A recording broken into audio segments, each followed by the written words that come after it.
Xavier, put that magazine away. It's dinner time. My mother calls out to me from the doorway. I roll my eyes without facing her. Heavens no, I would not survive that, resisting the urge to correct her. It's a comic book, not a magazine. In a small act of defiance, I stay in my spot on the living room floor, flipping another page. In the background, someone on the radio chimes on about a recent uptake in Mountain cat attacks. The next comic panel shows a woman, screaming in terror as the man she had believed to be her husband reveals himself as an alien.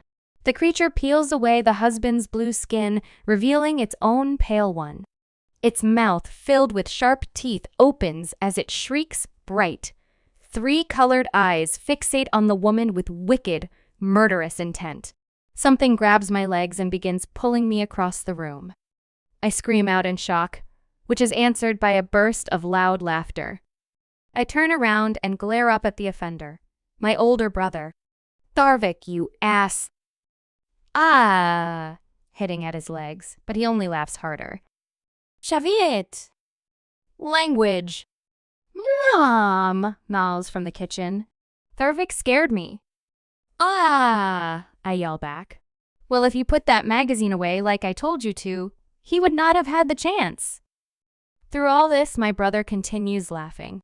I huff in irritation, kicking Tharvik's shin for good measure, catching him off guard. He yells out in pain. You little shit! Don't scare me, you... boys? Shaviet! Tharvik! New voice joins the conversation. Both my brother and I turn around at the same time. Our father is coming down the stairs. Stop fighting, you two, he says with exasperation. Tharvik steps away and I finally get up from the floor. We are still glaring at each other. Dad walks across the living room, picking up my comic. Invasion of the Puppet Makers? Aren't you a bit too young for this, Shaviet? I pout at his comment. I'm already 12. It's not that bad, I argue. Besides, everybody at school reads it. Dad frowns at me, and if everybody jumps off a building, you'd do the same. I groan. With this again? It's not the same. I'm left to fume as Dad grins at me, having gotten the reaction he wanted out of me. He hands the comic back to me and reaches out to ruffle my white hair. Don't you dare wake your mother when you have nightmares. Only, Mom? Oh, right.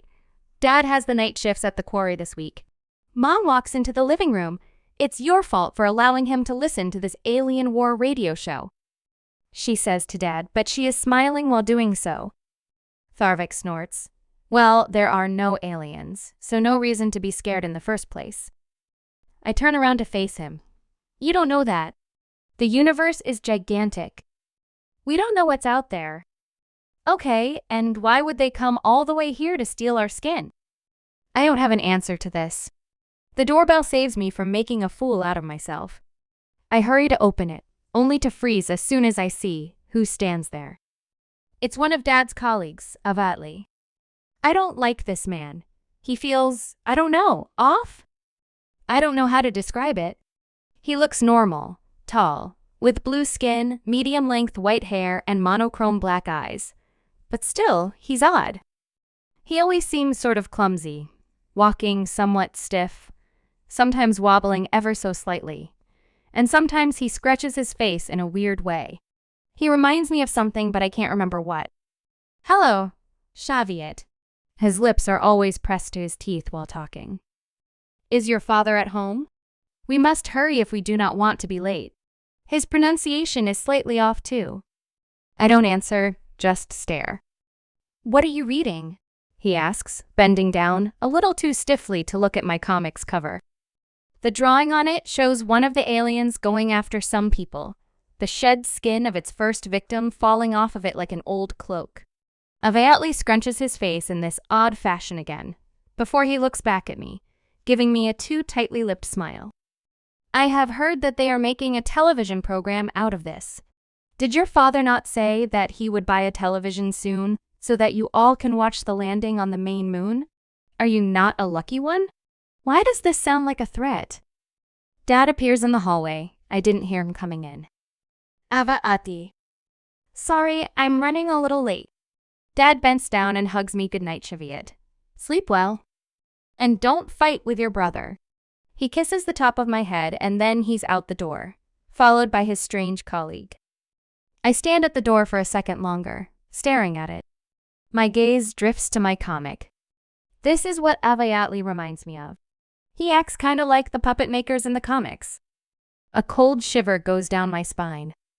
Should I tell Mom? No. The last time I told both my parents about Avayatli's odd behavior, they lectured me about not being rude to Dad's friend and that I read too many comics. Shaviet! My brother's voice pulls me out of my thoughts. Get in here. Dinner is ready. I shake my head to get rid of these strange thoughts. As much as it pains me to admit it, but Tharvik is right about at least one thing. There are no puppet makers. Why should aliens travel across space just to steal my skin? I hurry into the kitchen, where Mom's smelling food is waiting for me. I kick a rock across the sidewalk, grumbling to myself. In my right hand, I hold a flashlight, and in the other, a small metal container with soup in it. Dad's dinner, which he forgot on the kitchen counter. And now I have to bring it to him because Tharvik had claimed that he had schoolwork to do, as if, and Mom had, well, mom things to do. What do moms do after dinner? Anyway, that only left me to bring Dad his dinner, which in actuality means to hand the food to the foreman and turn back around. I wasn't too worried about the chore itself. It's not too late yet, and most of the way leads down the well-lit streets of our neighborhood, and the quarry wasn't too far away. The only problem is the last stretch between the town and the quarry. It's just a few hundred feet, but there are only 3 streetlights, and those are more to mark the 3 junctions off the road than to give any actual light, hence the flashlight. I hate that section of the way. I always have the feeling that something is watching me, that something is moving just beyond the shine of my flashlight. As if on cue, some stones rattle near the path. I pick up my pace. The sooner I get to the quarry, the sooner I'm back home.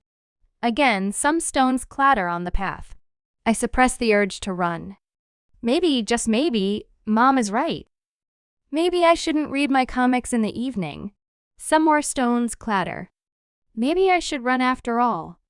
I lift my flashlight and freeze as the light hits a shape right in front of me.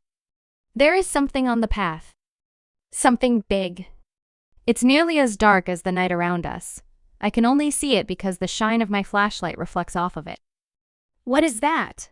Maybe it's a rock. Then it moves. A mountain cat. It gets bigger, stretching 4 sturdy-looking scaly black legs. This is not a mountain cat. It makes a strange, otherworldly sound, a mixture of clicking and growling as 4 appendages unfurl from its body. Clawed hands gleam in the shine of the flashlight. My thoughts are racing. I want to run, want to scream, want to do anything, something. But I can't. My body doesn't obey me. I can't move. I just stand there frozen as this thing, this monster, moves towards me. 2 of the clawed hands reach for me. Finally, my legs obey me. I drop the flashlight and soup and start running as fast as I possibly can. That thing is faster. Way faster. Pain flashes across my back, and I stumble, hitting the gravel path hard and cutting my hand open on the sharp stones. I'm vaguely aware of my blue blood seeping through the gravel. I feel something grabs my legs. I'm dragged across the path before being lifted head down in the air. A scream stuck in my throat. Something warm runs down my back and onto my neck. I can't see the monster in the dark, but I can feel it. Cold claws hold onto my ankles as warm breath hits my face from below me. Tears roll down my cheeks. I don't want this. I want to go home. I want Mommy and Daddy. I don't want to die. BZZIPP. A strange sound cut through the night. Almost at the same time, the monster drops me as it shrieks loudly. I hit the floor as the sound comes again. And again. And again. And again. Something warm and sticky splashes onto my face. Then there is a heavy thud next to me.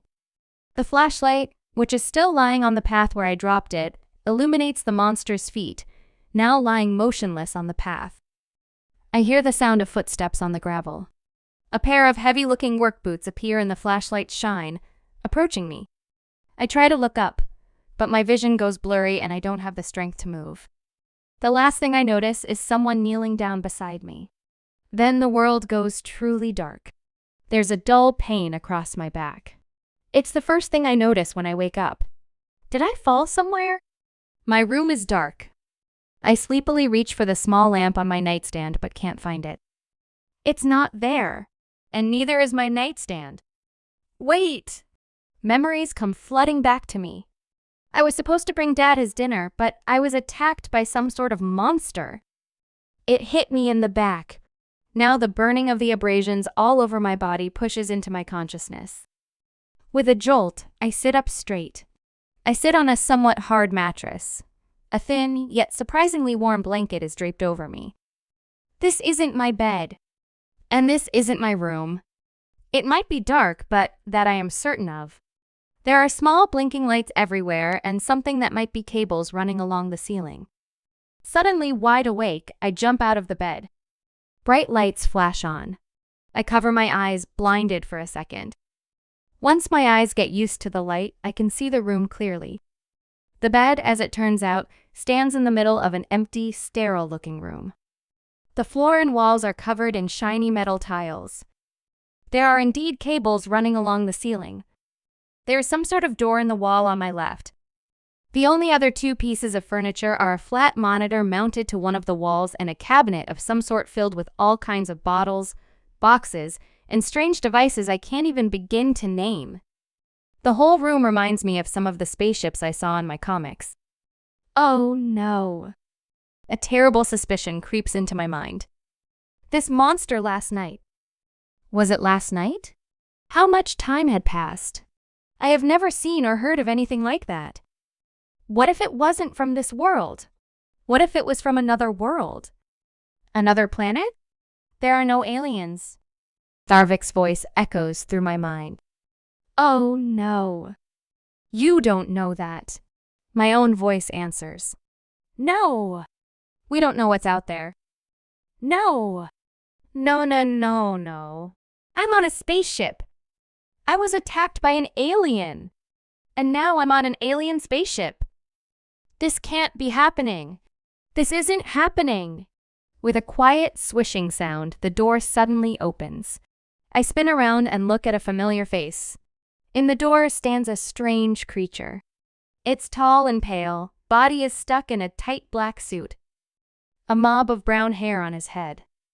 Bright, three-colored eyes stare at me.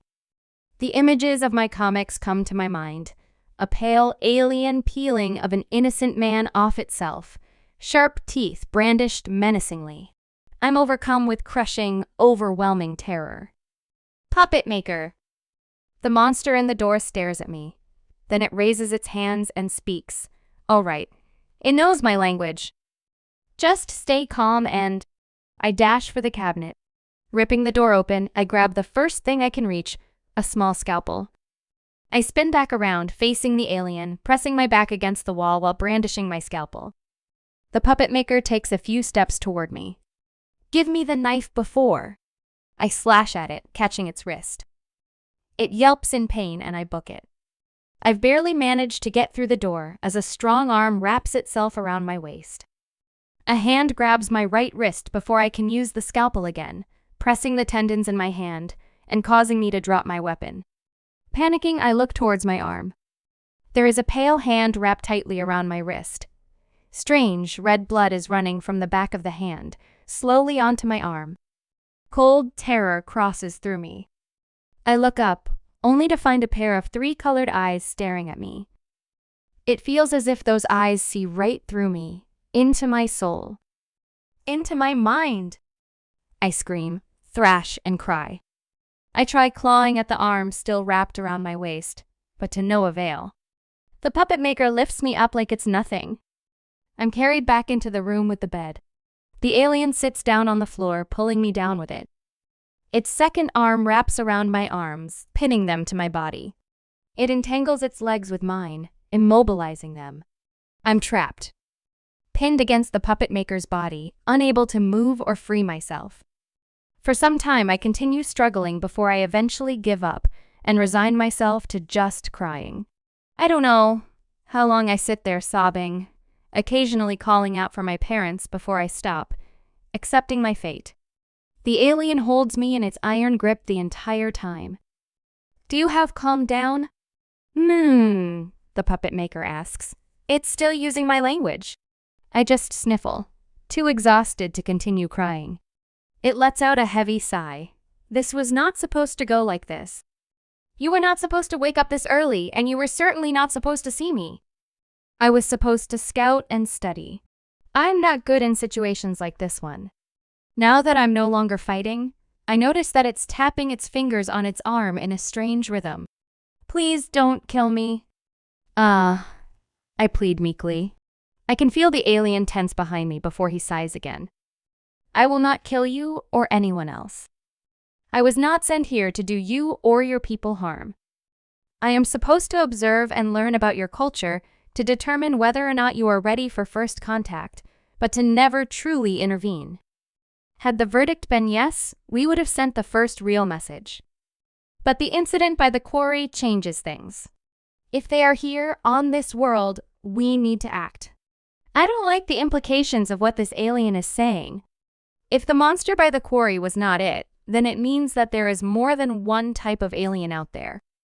And what was that bit about needing to act? I will contact my leaders and tell them of my findings. The alien continues. They will decide on what to do next.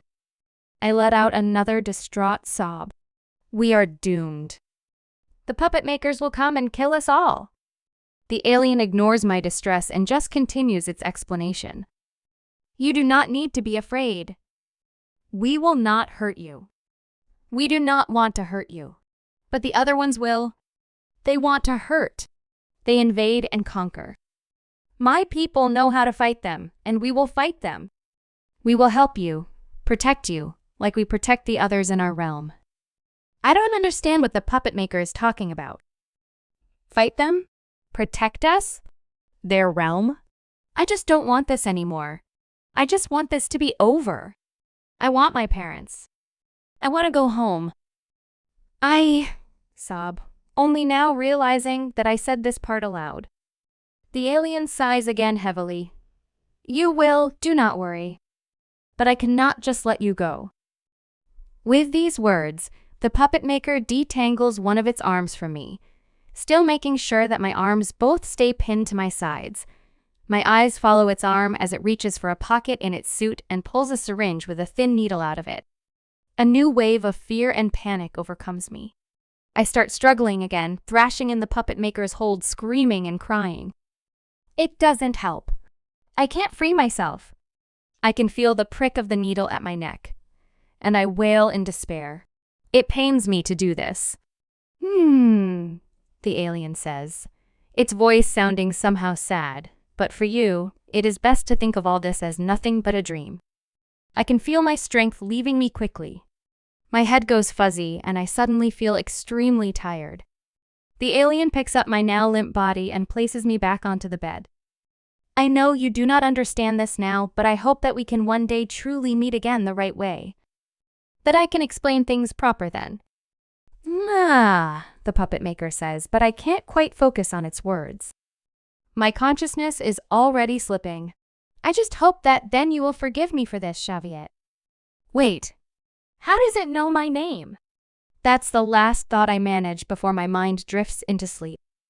I awake to the sound of birds chirping.